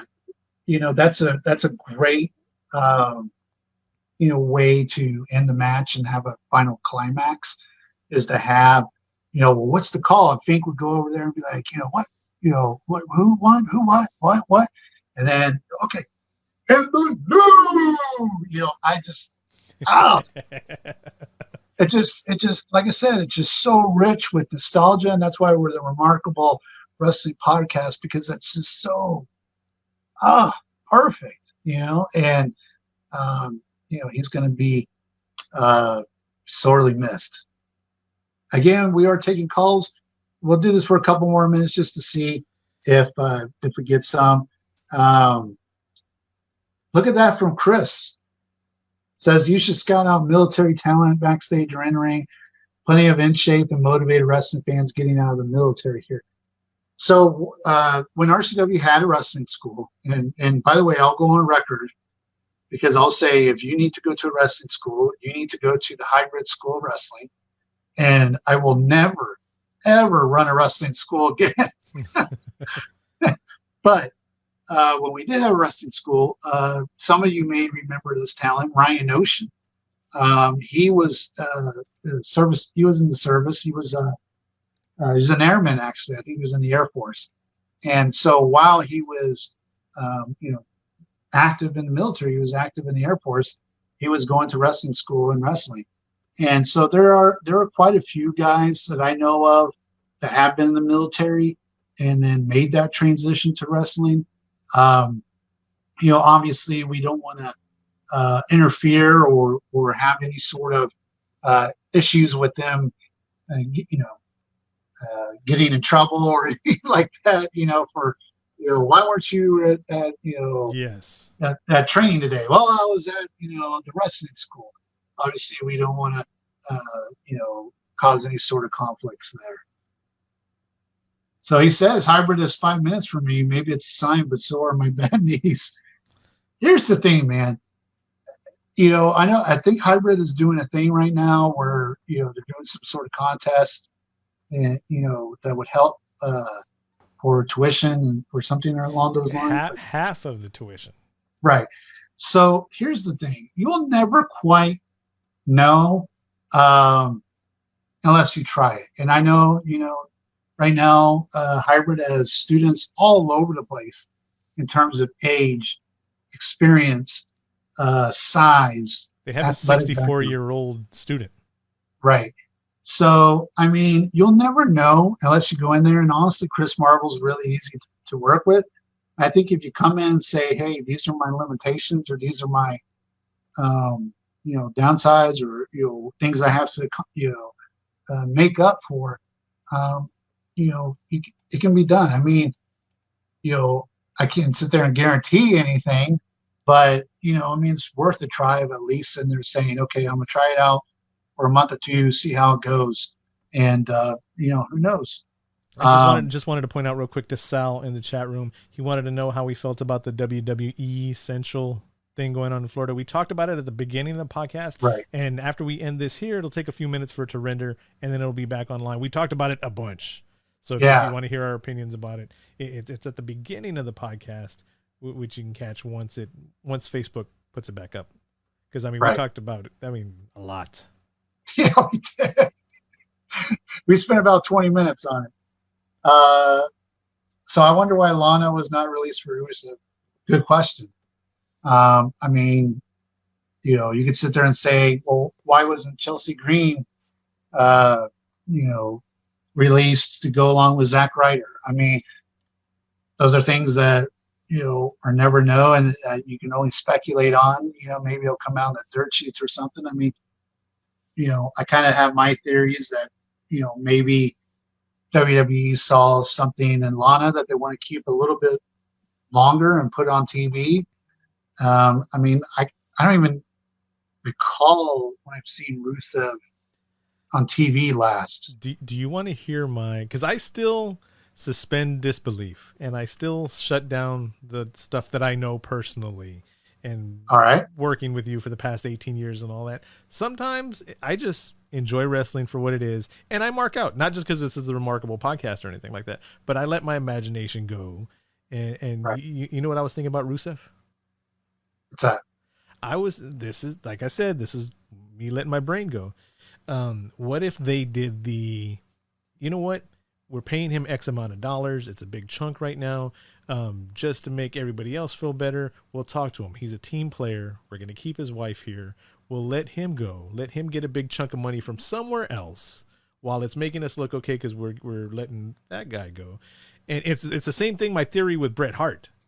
My theory with Bret Hart was, go make that WCW money. After all that's done, and after all the heat is built up that you hate me and we hate whatever, then you come back and then making money hand over fist because of the big payoff afterwards. Yeah. Like I said, it was a very remarkable opinion there, but that's I like to imagine. And talking about those cuts, I'll just say this because we spent about 20 minutes on that too, but I don't think, and I've heard this from a couple of guys already, I don't think that this is it for them and for WWE. I would not be shocked at all if some of these guys came back, maybe not immediately, right? But I would not be shocked at all to see any of these guys return. At the end of the day, it's a business. And so these guys have to make an income. So if they think that their income and their livelihood is going to be better at WWE, they're going to sit down, they're going to talk terms. And I also kind of also agree with you, Josh, in the sense that we don't see everything. We think we do, and we think we know we do. Yeah. Because we love it. And that's why I was kind of laughing at the, WWE is not essential. Wrestling's not essential. I'm like, well, you're in the wrestling chat group saying that, right? Obviously it's a big part of your life. There's nothing wrong with admitting that. There's nothing wrong with saying that wrestling is a big part of your life. I think abandoning it and trying to show other fans that's not that big of a deal. There's nothing wrong with that. It's kind of like, actually, it reminds me a lot of wrestlers in the business being like, don't be a mark, brother. Don't be a mark. You're not supposed to be a fan of anybody. You're supposed to be on equal level. Don't be a mark, brother. And we're not watching what we're saying right here, right? We're not watching our words. We can just go off and because I have a direct quote that I want to say. All right, go ahead. So many years ago, I was lucky enough to work with Tommy Dreamer production wise. And I went to go take a picture with him because he's Tommy Dreamer. And I told him, because I told somebody in the back, I'm like, hey, and this was not at an RCW show, so I'm not blaming RCW for this thought going through. I told somebody in the back, hey, I'm going to go take a picture with Dreamer. And they were like, no. I said, why not? I had already been in the business years, or, I wasn't green about it or anything. I just wanted a picture with Tommy Dreamer because he's Tommy Dreamer. And they're like, no, let's go ask this person. And they asked like 4 other people that, no, you don't want to look like a mark to Tommy Dreamer, blah, blah, blah. And I was like, you know what? Fuck it. I'm going to go take a picture with Tommy Dreamer. So I went up to him and I said, hey, I don't mean to bother you. And I know I'm going to look like a huge mark, but can I get a picture with you? And he told me, what the fuck did you just say? And I was like, oh, I pissed off Tommy Dreamer. I said, I don't want to look like a huge mark. All the guys in the back already. He was like, fuck them. Fuck everybody that told you that. I said, excuse me? He goes, we're all marks for this business. That's why we're in it. And if he goes, I wish I would have taken pictures with people back then. That way I'd have those memories for me now. So let's take this picture. And we took a couple of pictures and all that. But I mean, everybody was worried about looking like a mark to Tommy Dreamer, and Tommy Dreamer was, you know. Okay. I guarantee that the majority of people, especially over the last maybe 2 or 3 decades, that entered the industry of professional wrestling was because they were a mark for wrestling. I mean, there might be some that fell into it because they're a big tough guy, or, you know, football didn't work out, so they tried out wrestling. But I guarantee, especially on the independent level, I can't tell you how many, you know, guys are like, dude, I'm not a mark, man. The hell with that. I'm a wrestler. Okay. I mean, that's cool. That's cool, man. And you know, they're the first ones, you know, on there, you know, talking smack after a Raw or a SmackDown. And it's just kind of funny because it's like, well, you said you weren't a mark for wrestling, but here you are, you know, and I don't, you know, to me, I don't see anything wrong with sitting there and saying that you love something. And it doesn't only stick for wrestling. It sticks for music. It sticks for films. It sticks for whatever. There's some people that music is their life. I mean, they get up in the morning, they grab their guitar, they're playing it for several hours. You know, they're talking to other people in the music industry, blah, blah, and it might be nothing more than a garage band. I do want to say that whenever I think it's kind of the same way for you too, I'm assuming, but whenever we say mark tongue in cheek, when we say it that way, it's more for the people that are, I know it's this way. This is exactly how it is. It can't be any other way. That they, I don't want to say that they think that they know what's going on, but how it is and what it is. When I say it in a negative manner, because I call myself a mark and not in a negative way, you know. Yeah, I mean, you know, you don't think I sat there and was like, holy shit, when I brought down some of the guys that I brought down. Of course, man, these were the guys that, you know, I grew up watching that influenced me in some capacity. So naturally, you know, there's going to be a little bit of instance where like, oh man, dude, that's so-and-so. That's pretty freaking cool, you know? And I, you know, I love it. I love the time that I've spent with the different guys that I brought down, girls I brought down, you know, picking their brains and stuff like that. But I mean, at the same time, it does hit you. You're like, damn, dude, you know, that's pretty cool, you know? And I don't think there's anything wrong with that. Now, I mean, if you're, you know, on a whole new level of being a mark and just, you know, being obsessive and you know, just making a fool of yourself, you know, but obviously you want to keep your composure, keep your cool, you know what I mean? But at the same time, it's like, I don't have any problems sitting there saying that a Jim Ross has inspired me, or that a Sergeant Slaughter has inspired me, or whoever. If it wasn't for those guys, I wouldn't even been watching wrestling, or I haven't been an interest in saying, you know what, I want to pack up my Jeep and drive from Florida to Texas and, you know, go to the Shawn Michaels Wrestling Academy, you know, and get my ass kicked. You know, I wouldn't have done those things if I wasn't at some level inspired by them. And so I don't think there's anything wrong with that. And that's why I was kind of laughing when, you know, people were remarking that it's essential. I'm like, well, I mean, I understand, and I understand in the context of COVID-19 and what businesses are being essential or not, and that's going to be a controversial topic. Yeah. You know, but at the same time, don't be afraid to sit there and say like, well, I'm glad wrestling's producing content for me to enjoy during this shitty 2020, because, you know, it's kind of cool, man. You know, I mean, you want everybody to be safe. Hopefully nobody gets sick or anything like that. And hopefully they're doing everything possible. But at the same time, you know, sit there and say like, well, that's pretty cool that, you know, they're getting content out, you know. And I mean, you can break into the minutia of how and why and all that other stuff, but or at the same time, just sit there and say, well, at least there's something to do while everything is shut down. And, you know, like I said, I don't want to get into why are these businesses essential? That's out of my pay grade, brother. You know, that, you know, I don't even want to get into that. But I mean, do I think it's cool that wrestling has some content out there for us to enjoy? Sure. I'm on that boat where, hey, at least we have something, man. You know, we don't have NBA, we don't have football, we don't have baseball, we don't have hockey, we don't have any of these other things. At least we have some wrestling. Yeah, some wrestling.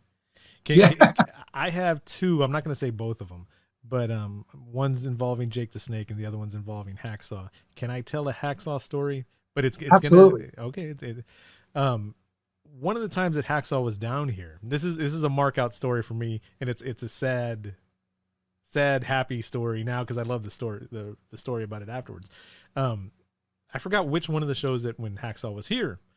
And then he's standing right there with me at the sound station behind the curtains and all that. And we're talking and he's watching the matches that are going on. And then he goes out for his match, right? Play his music. Everything goes on. Ref checks everybody. And then it's time for the bell. And I ring the bell. Ding, ding, ding. Because I've got it mic'd back there in the back with me. And they start circling around the ring. And then they stop. And then Hacksaw turns around to the crowd. He's like, you know what? Let's give it up for the bell ringer. That's the best bell I've ever heard. And I was like, I never thought about it, about, being happy about I'm being sure a he bell says ringer. that for every bell ringer. Well, here's the point. Here's the point of it. Thanks, Captain, stealing my thunder there. But so we had to drive him somewheres because either there wasn't access to the airport or whatever. We had to drive him somewheres, and he was driving with us. And I think it was like the next day. Yeah, a show in Houston. And I don't know if somebody didn't get him a flight or not us, but whatchamacallit. So, and he was a talker. We didn't even have to ask him questions. It was awesome. It was amazing. It's like, I'm driving in this car with Hacksaw and he won't shut up, which is a good thing.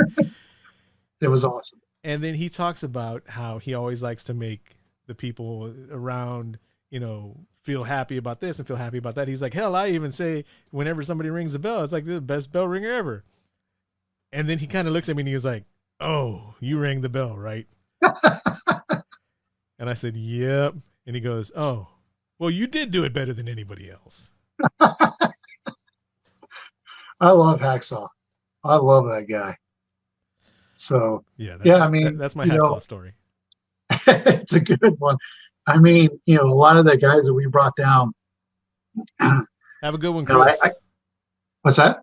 I was telling Chris to have a good one. He said, good night, guys. Good night. All right. So, one question I get all the time as far as bringing in talent is, has any of them,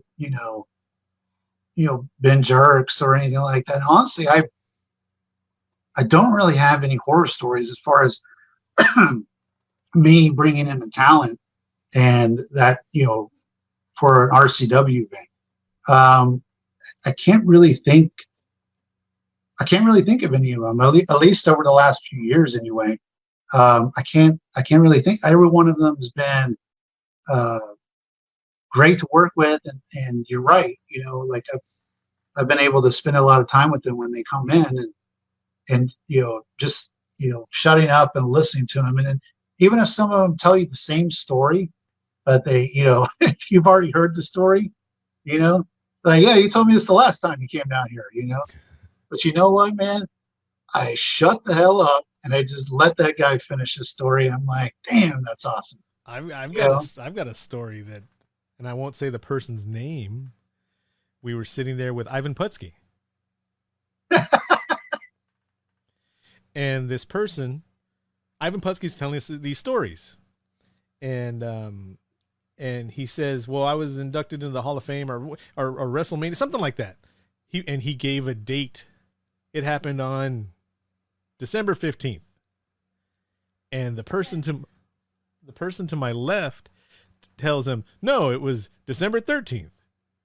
And Putski says, no, it was the 15th.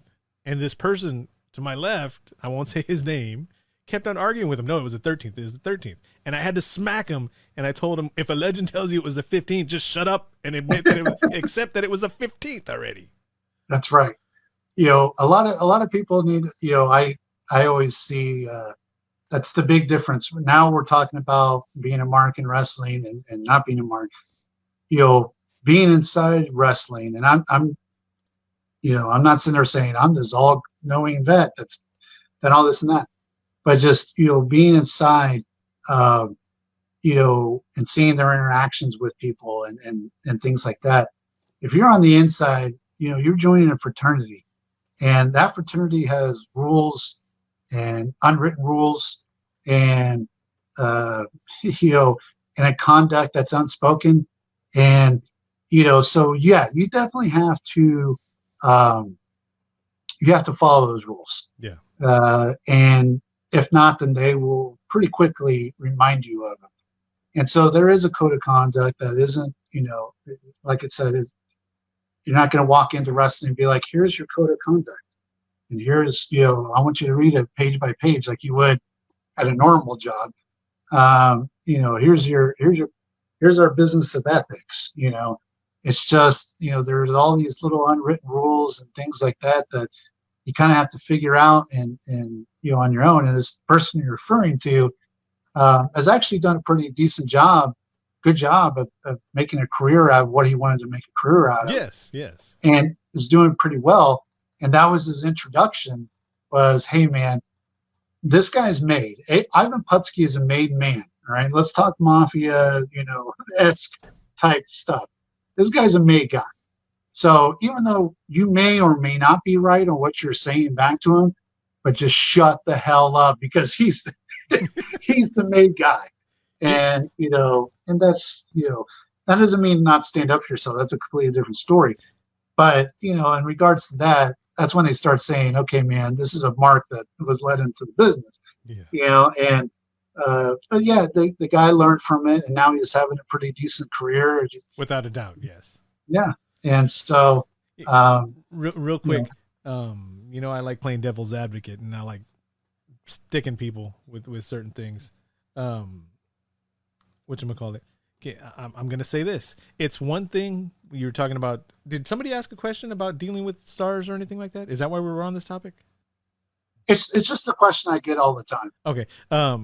When 95% of the stars of the legends that have come through and that we've worked with, and thank you for bringing all of them in and letting me have a chance to work with them. When 95% of them come in and shake my hand, shake Deborah's hand, and say, "Hey, I'm Jake Roberts. Nice to meet you. Hey, I'm Hacksaw Jake Douglas. Nice to meet you," and all that. And they make a point to go through production and be nice and be friendly with both of us.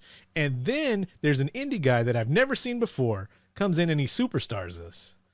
That pisses me off all the time. And actually, I put up a post actually from. They don't superstar you because you're paying them. They superstar me and Deb at being part of the production crew. I have eyes. I see what happened. And David Marquez, who runs Championship Wrestling out of Hollywood, very influential guy in terms of behind the scenes in wrestling. He posted today. I loved it. He said, "Being a wrestler on TV is way different than being a TV wrestler," and so that kind of speaks a little bit to what David Marquez is saying. It's not the overall thing, but it's a little bit in there. Those guys, that you're talking about, that we're bringing in, and they've made a career at this.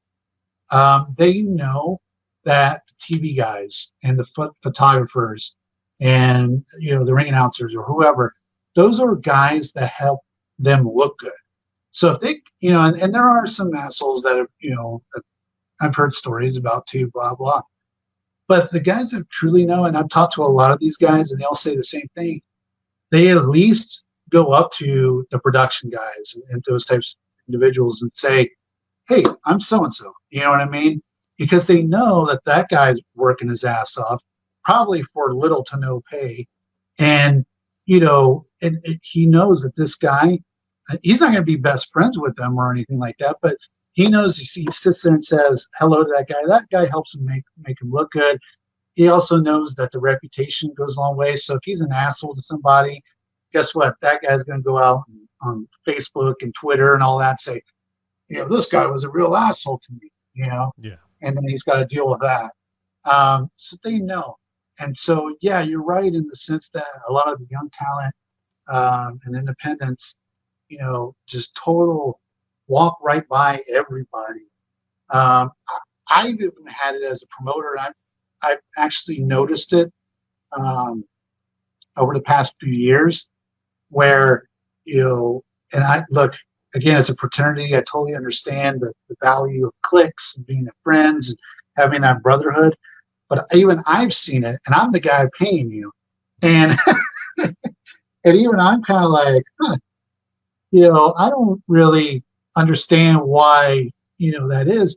It's a job like any other, whether you get paid $1 or $10,000. If someone is paying you, they're paying you for a job.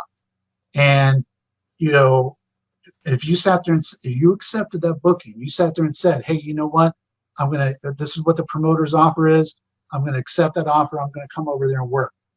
You work and you do all the sorts of things that go along with doing a job and doing work.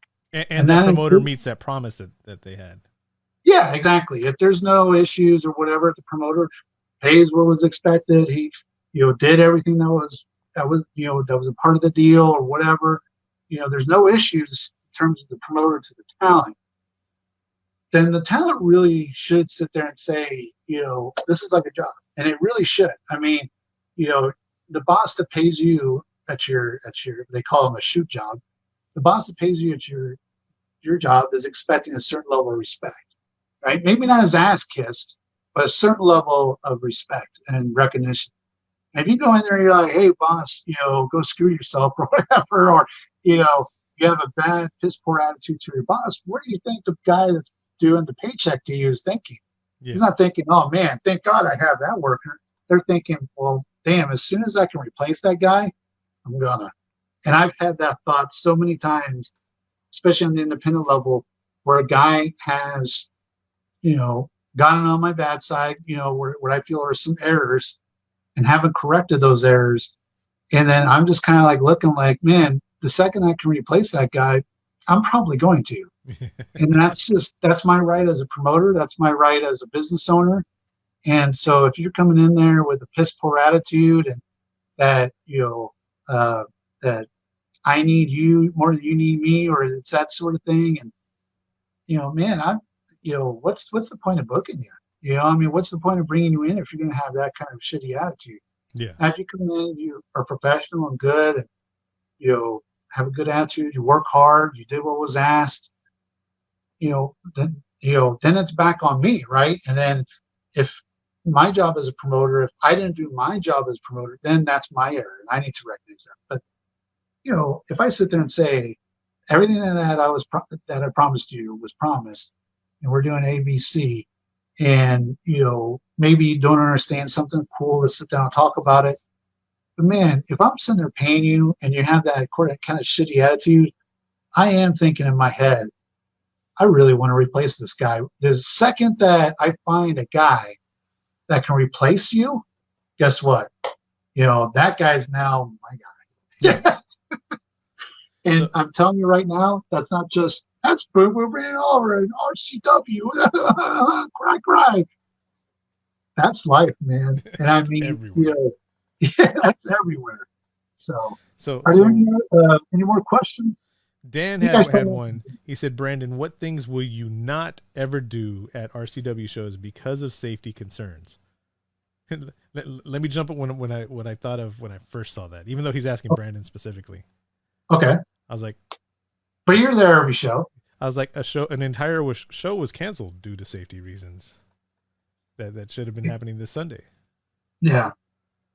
Well, Dan, and I want you to help me out with this because I touched on this earlier, and I can't stop talking about it, and I get a lot of heat for it. But wrestling really needs to be regulated because at some point there's going to be something that happens at an independent wrestling show.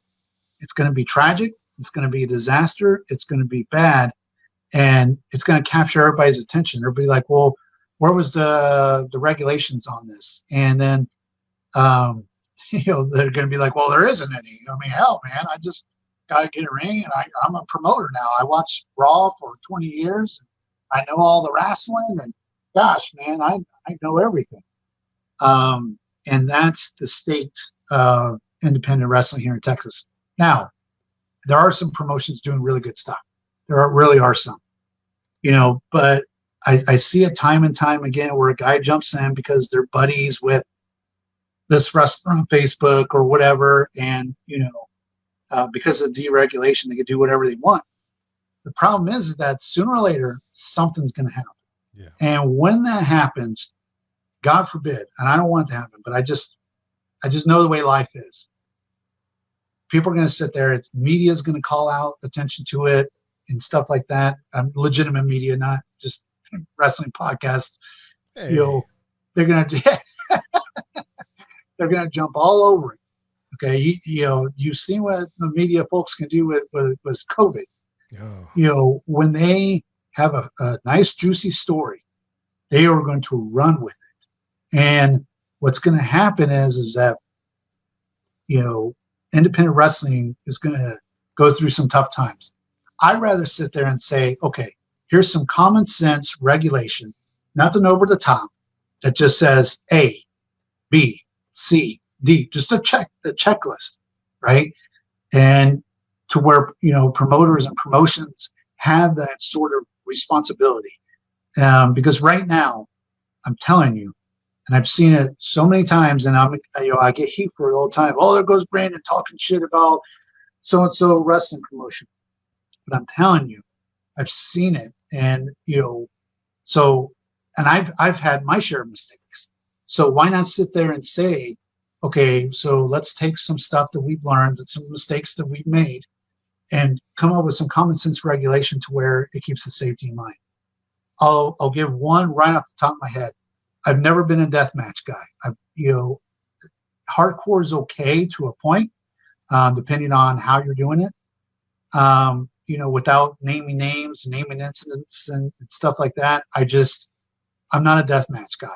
And so when I start seeing that and breaking it down, look, I understand that there's an audience for that. I understand that there are wrestling promotions built around that. And, that's fine. That's their thing. It's like promoting music, right? You have rap fans, you have country fans, you have rock fans, and so on and so forth. I'm just not a deathmatch guy.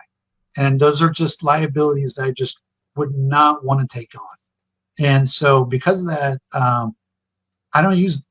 try not to use deathmatch wrestlers, or guys that have that reputation, and then going back again to David Arquez's statement about, there are wrestlers on TV and then there are TV wrestlers. I brought down TV wrestlers that are brawlers and are hardcore guys. And I never felt so safe. And I've told Josh, because Josh is probably listening right next to me. And I'm like, isn't it funny that this guy can do brawling and hardcore and it's completely safe? It's like controlled chaos. Yes. And then there's some other deathmatch things where I'm just like, oh my God, what sort of liabilities would I face as a promoter if this thing gets out of hand? And so I think that goes back to David Marquez saying being a wrestler on TV is way different than being a TV wrestler, because I brought down those TV wrestlers and they've done the hardcore stuff. And it's like, it was super easy, super simple. So to answer your question, that's one of the things I won't do. I won't do the death matches. I don't even really like blood per se. I think, if it's used sparingly, to get a storyline over and to really make an impact. And I've done blood. I've done blood myself a couple of times, actually. And it's just, at the end of the day, and you're talking about COVID now, and, there's a greater emphasis, I think, on safety and health. And I don't see where bleeding on the other guy is, in the long term, going to be looked at as healthy. And that's just my opinion. Like I said, there's a lot of promotions out there that cater to that crowd, and they do it and they love it, and that's fine. It's just not me, and just not what I'm going to do for RCW. Apples and oranges. That's one of my favorite things. Exactly. Apples and oranges. It doesn't make it wrong. I'm not talking shit or anything like that. It's just what I feel comfortable doing as a promoter. That's basically what it boils down to. And So, if a person or individuals go out there and do that and they're great at it, that's fine. I mean, it's just not for me. It's just not what I would do. All right, Brandon, we're hitting that 2-hour mark right now. Damn. And the back of my leg, the back of my calves are asleep from this chair, to be honest with you. All right. Well, it's a good time to close out. All right. Any closing statements or anything like that? Anything else new in the chat? I know we have like a 30-second delay going on, so we'll give it a few seconds for the chat. Just tell me if you see anything, but no, I just appreciate you sticking with this, and watching this. I know, it's funny because first of all, I never wanted to do a podcast. I ended up doing a podcast. And then I told Josh, I was like, this thing is only going to be 30 minutes or less. And last week was what, like an hour, 15 hour and a half or something like that. And then this week it's 2 hours. 2 hours. Next week will be 16 hours. Exponentially. No. Yeah. And but yeah, I appreciate you sticking with it and watching us and calling and commenting. And we're going to do this every Thursday. We had to adjust the time a little bit tonight, but we're looking at doing this every Thursday. And this all started from COVID, by the way, because there's no more shows. There's nothing to do. So I was like, Josh, I'll give in. I'll do a podcast. I've been asking him for years. I've been podcasting like 17 years, 16, 17 years before it was even called podcasting. And this is what it finally took to get him to podcast with me. It took a pandemic. Yeah. But I just want to thank everybody. And then of course, check out our stuff at ProWrestlingTees.com. Shirts are the best way to support us, to support any of the wrestlers that have Pro Wrestling Tees stores on ProWrestlingTees.com. And then, of course, check out our footage shows over at Impact Plus app, as well as the High Spots Wrestling Network and the Tile Match Wrestling Network. And as soon as we are back to running events, I want to see everybody at the RCW shows. And yes, of course, get your replica title belts because they are sweet. And again, just want to thank you very much, and we'll see you next Thursday. All right. So yeah, we're signing out. Thanks, y'all. Have a good one.